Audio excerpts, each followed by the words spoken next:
Thank you so much for pausing, for stopping on by tonight. Welcome to my office in exile here in the youth room at church as we navigate some leaky roof problems here in the building. For the past couple weeks, we have taken a deep dive into the wideness of God's mercy, looking at God's mercy in the terms of generosity and forgiveness and gentleness. And tonight we continue that journey thinking about this word compassion. Compassion, which has a wideness of meanings on its own, but literally means to suffer with, to walk alongside those in need who are suffering the most. We're going to hear in just a bit a story from Luke's gospel, a healing story, and it will be familiar to most of you, if for no other reason than these miraculous stories of Jesus' mercy and compassion are filled and full in the Gospels. When we hear it tonight, I want us to think and reflect on this word compassion, of what it means to actually suffer alongside with people. After all, that's what Jesus does for us. Jesus lives our life and died our death, suffered along with us, so that our lives might not end in death, and that so sin might not have power over us in this lifetime either. That act of death and resurrection was the ultimate act of compassion for us. It's an example that we ourselves can't necessarily live into, but in this story from Luke that we're going to dive into in just a second, that offers us perhaps an example of something that we can do here in this world, in this lifetime, to be the ones who show mercy, to be the ones who show compassion. And so hear this story from Luke chapter 18, starting at verse 35. As Jesus approached Jericho, a blind man was sitting by the roadside begging. When he heard a crowd going by, he asked what was happening. And they told him, Jesus of Nazareth is passing by. Then he shouted, Jesus, son of David, have mercy on me. Those who were in front sternly ordered him to be quiet. But he shouted even more loudly, Son of David, have mercy on me. Jesus stood still and ordered the man to be brought to him. And when he came near, he asked him, What do you want me to do for you?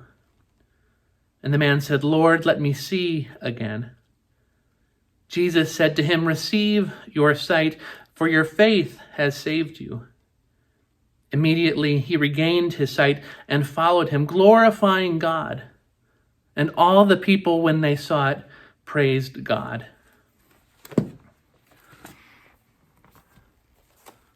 Jesus stopped, asked, What can I do for you? And the man regained his sight. I don't think that we will go around performing faith healings, but I think sometimes we fail to even stop. I think about the sermon that Pastor Sharia preached for us this past Sunday. She asked the question, where does our compassion run short? Maybe another way to think about it in terms of this story, when do we not even stop and notice those around us who are in need? I offer this reflection and thought on compassion by my favorite theologian, Frederick Buechner. He says, compassion is the sometimes fatal capacity for feeling what it's like to live inside somebody else's skin. It's the knowledge that there can never really be any peace and joy for me until there is peace and joy finally for you. This idea of compassion, of suffering alongside people, goes back, ties in to this notion of the body of Christ that Paul talks about. That together as the body of Christ, we rejoice with those who rejoice and weep with those who weep. It's a value that we claim to be built on here at Our Savior's. rejoicing with those who rejoice, and weeping with those who weep. This idea of compassion reminds us that our joy might not be complete, that we might not be at peace until there is peace and joy for you, for our neighbors near and far. So today I leave you maybe with a challenge and a question to ponder. To think about those times when our compassion runs short.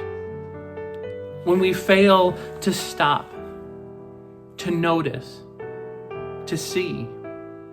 When we fail to understand that our peace and joy is never complete until it is full and complete and fully realized for our fellow siblings in Christ, the ones here in town, your physical neighbors, and our theological, religious, denominational neighbors all across this country and this world. Showing compassion is more than just sending LWR quilts. It's more than giving money to the food pantry. It's more than all of these things. Yes, it includes these things, but it is so much more. It's about stepping in to other people's shoes. It's about suffering with, together, as the body of Christ. Might you experience God's mercy this day and always, and be propelled to be the one who goes and shows mercy and compassion.